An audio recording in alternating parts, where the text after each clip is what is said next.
যুক্তরাষ্ট্রে অভিবাসী হিসেবে সবচেয়ে বেশি সরকারি সহায়তা নেয় ভুটানের মানুষ। বাংলাদেশিদের অবস্থান ১৯তম। ভেনেজুয়েলাকে যুক্তরাষ্ট্রের শক্তিশালী মিত্র বানাতে চান দেশটির বিরোধী দলীয় নেতা। অন্তর্বর্তী প্রেসিডেন্ট দুর্নীতির অন্যতম হোতা বললেন তিনি। যুক্তরাষ্ট্র ন্যাটোর কোনো দেশে হামলা করলে ন্যাটোর অস্তিত্ব থাকবে না বলছেন ডেনমার্কের প্রধানমন্ত্রী। অস্ত্র হাতে নেওয়ার প্রত্যয় জানালেন কলম্বিয়ার president. Make Iran great again লেখা ও নিজের সই করা টুপি হাতে ছবি তুললেন মার্কিন প্রেসিডেন্ট। ইরানে বিক্ষোভের সহিংসতায় ৩৫ জন নিহত।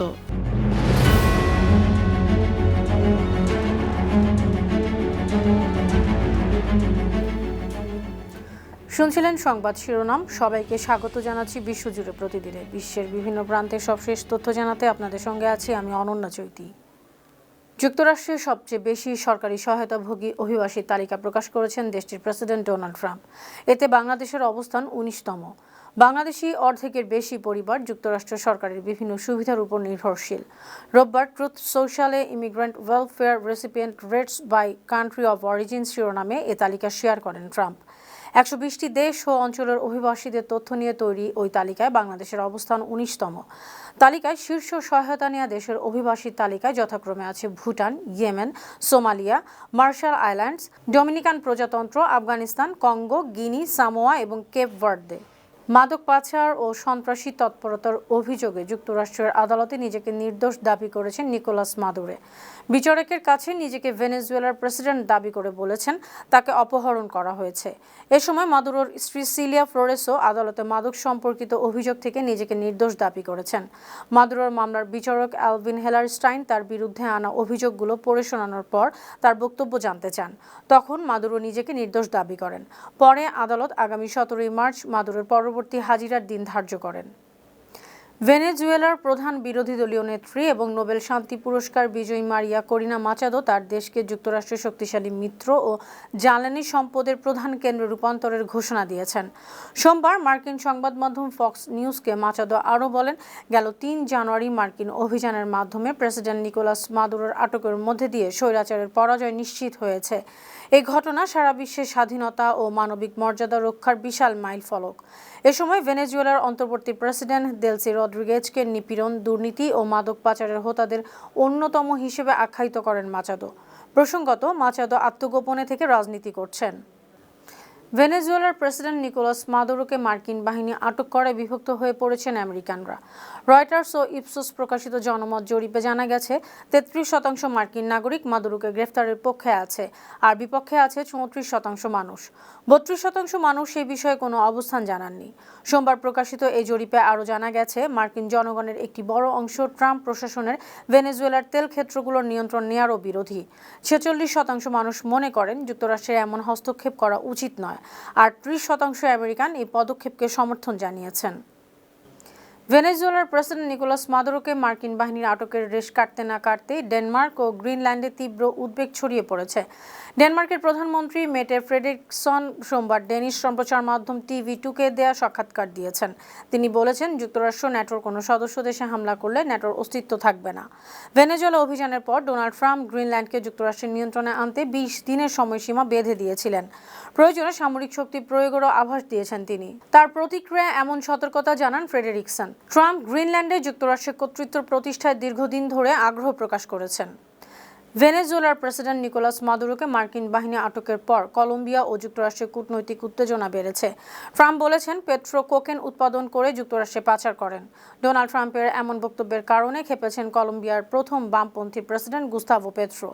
সোমবার এক্সে দেয়া বার্তায় সাবেক এই গেরিলা যোদ্ধা বলেছেন তিনি শপথ নিয়েছিলেন আর কখনো অস্ত্র স্পর্শ করবেন না, তবে দেশের প্রয়োজনে আবারও অস্ত্র হাতে নিতে দ্বিধা করবেন না তিনি। উল্লেখ্য, ১৯৮৯ সালে শান্তি চুক্তির মাধ্যমে গেরিলা দল M19 অস্ত্র সমর্পণ করেছিল।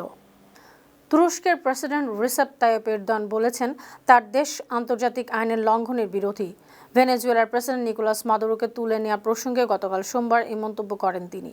মন্ত্রিসভার বৈঠক শেষে এরদোয়ান আরও বলেন, কোনো দেশের সার্বভৌম অধিকার ক্ষুণ্ণ করা এবং আন্তর্জাতিক আইনকে পদদলিত করা ঝুঁকিপূর্ণ পদক্ষেপ। তিনি মার্কিন প্রেসিডেন্ট ট্রাম্পকে টেলিফোনে জানিয়ে দিয়েছেন, ভেনেজুয়েলাকে যেন অস্থিতিশীলতার দিকে ঠেলে দেওয়া না হয়। 2016 সাল থেকে এরদোয়ান ও মাদুরোর ঘনিষ্ঠ সম্পর্ক। সেই বছর তুরস্কে ব্যর্থ সেনা অভ্যুত্থানের পর মাদুরো এরদোয়ানকে ফোন করে সমর্থন জানিয়েছিলেন। যুক্তরাষ্ট্রের প্রেসিডেন্ট ডোনাল্ড ট্রাম্পের একটি ছবিকে কেন্দ্র করে ইরান নিয়ে নতুন সামরিক সংঘাতের আশঙ্কা জোরালো হচ্ছে। ছবিতে ট্রাম্পকে মেক ইরান গ্রেট এগেইন লেখা ও নিজের সই করা একটি টুপি হাতে দেখা যায়। এ কারণে বিশ্লেষকরা মনে করছেন, ভেনেজুয়েলার পর ট্রাম্প প্রশাসনের পরবর্তী লক্ষ্য হতে পারে ইরান। টুপিটি তৈরি করা হয়েছে ট্রাম্পের বহুল পরিচিত slogan make America great again থেকে অনুপ্রাণিত হয়ে। তবে এখানে আমেরিকার জায়গায় বসানো হয়েছে ইরান।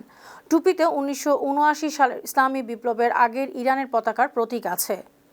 ইরানে টানা 9 দিন ধরে চলা সরকার বিরোধী বিক্ষোভে সহিংসতা নিরাপত্তা বাহিনীর সঙ্গে সংঘর্ষে 35 জন নিহত হয়েছেন। মঙ্গলবার যুক্তরাষ্ট্রভিত্তিক human rights activist news agency জানিয়েছে, বিক্ষোভ দমনে সরকারের কঠোর অবস্থানের কারণে 1200 জনেরও বেশি মানুষকে আটক করা হয়েছে।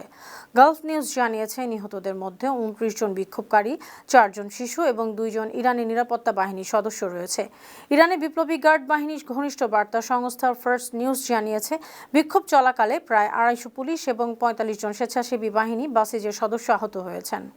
যুক্তরাজ্যের জনসংখ্যার ইতিহাসে বড় ধরনের পরিবর্তনের ইঙ্গিত দিয়েছে প্রভাবশালী গবেষণা সংস্থা রেজলিউশন ফাউন্ডেশন। সংস্থাটির পূর্বাভাস জানিয়েছে, 2026 সাল থেকে দেশটির জন্মের চেয়ে মৃত্যুহার বেশি হবে। এ কারণে চলতি বছর থেকে যুক্তরাজ্যের জনসংখ্যা বাড়ানোর বিষয়টি সম্পূর্ণ আন্তর্জাতিক অভিবাসনের উপর নির্ভরশীল হয়ে পড়বে। সোমবার বার্ষিক অর্থনৈতিক প্রতিবেদনে রেজলিউশন ফাউন্ডেশন আরও জানায়, এটি স্থায়ী পরিবর্তন। এতে 20 শতকের শুরু থেকে চলা জনমিতিক ধারার অবসান হবে। কোভিড-19 মহামারীর সময় 2020 সালে এবং 2023 সালে যুক্তরাজ্যে জন্মহারের চেয়ে মৃত্যু বেশি হয়েছিল। তবে পরের 2 বছরে দেশটির জনসংখ্যা সামান্য বেড়েছিল।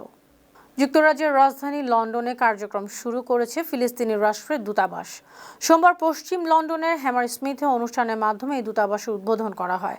লন্ডনে নিযুক্ত ফিলিস্তিনি রাষ্ট্রদূত হুসাম জমলাট এই অর্জনকে একটি ঐতিহাসিক মুহূর্ত এবং ব্রিটিশ ফিলিস্তিনি সম্পর্কের ক্ষেত্রে গভীর তাৎপর্যপূর্ণ মাইলফলক হিসেবে বর্ণনা করেছেন।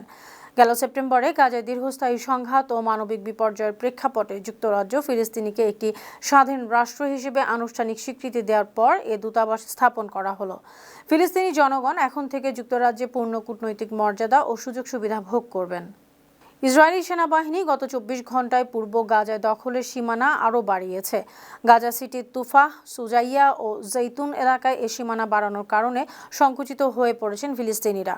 সংবাদ মাধ্যম আল জাজিরা জানিয়েছে, সোমবার ইসরায়েলি দখল গুরুত্বপূর্ণ সালাহ আল-দিন সড়কের কাছে চলে গেছে। সেখানে আশ্রয় নেওয়া পরিবারগুলো পালাতে বাধ্য হচ্ছে। বর্তমানে ইসরায়েল গাজা ভূখণ্ডের 50% বেশি এলাকা দখলে রেখেছে।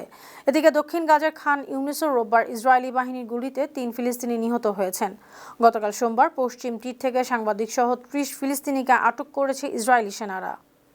অন্যদিকে বাফার জোন পেরিয়ে আরব দেশ সিরিয়ায় ঢুকে পড়েছে ইসরায়েলি বাহিনী। দক্ষিণ সিরিয়ায় কুইনেত্রা প্রদেশের সাইদা আল গোলান নামের একটি গ্রামে ইসরায়েলি সেনাবাহিনীর 12টি সামরিক যান প্রবেশ করেছে। সিরিয়ার রাষ্ট্রীয় সংবাদ সংস্থা সানা জানিয়েছে, যুক্তরাষ্ট্রের মধ্যস্থতায় ফ্রান্সের প্যারিসে ইসরায়েলি প্রতিনিধিদের সঙ্গে আলোচনা করছে সিরিয়ান প্রতিনিধি দল। আলোচনার মাঝপথে ইসরায়েলি বাহিনী সিরিয়ায় অনুপ্রবেশ করল। দীর্ঘদিনের সিরিয়ার নেতা বাশার আল আসাদের পতনের পর থেকে ইসরায়েল গোলান মালভূমির বাইরে সিরিয়ার ভূখণ্ড দখল বাড়াচ্ছে। দক্ষিণ সিরিয়ায় একাধিকবার অভিযান ও বোমা বর্ষণ করেছে। সুপ্রিয় দর্শক, এই ছিল আজকের বিশ্বজুড়ে প্রতিদিনের আয়োজনে। দেশ বিদেশের বিভিন্ন খবর নিয়ে আবার আপনাদের সামনে হাজির হব। সেই পর্যন্ত ভালো থাকুন, সুস্থ থাকুন, বানো টিভির সঙ্গেই থাকুন। ধন্যবাদ।